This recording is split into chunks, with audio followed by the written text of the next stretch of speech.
নমস্কাৰ ৰাইজ, কি খবৰ আপোনালোকৰ খবৰ ভালনে? এয়া মায়ে মই ৰাতিপুৱাই ভাত পানী খাই মেলি পথাৰলৈ ধান কাটিবলৈ ওলাই আহিছোঁ।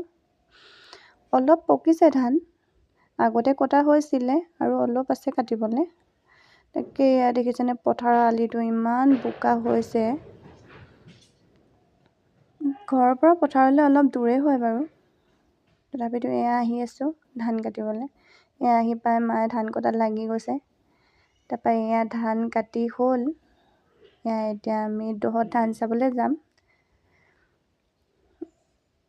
এয়া দেখিছেনে, ইয়াত জান এটা আছে, জানটো পাৰ হৈ যাব লাগিব। তাত হাকু দিয়া আছে বাৰু, কিন্তু হাকুদি পাৰ হ'বলৈ অলপ ভয় লাগে।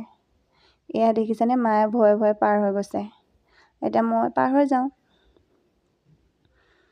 এয়া পাৰ হৈ আহিলোঁ, এয়া ধান চালোগৈ। ইমান এটা ধানখিনি বেয়া হোৱা নাই ইয়াত। এতিয়া দহত চাবলৈ যাম। দহত ধান বেয়া হোৱা নাছিলে, কিন্তু ডাঙৰ ডাঙৰ এই লং বন উঠি গ'ল। মানে মাটি ৰোৱাৰ পিছত আমি লং বন চাফা কৰিব নাহিলোঁ মায়ে মই।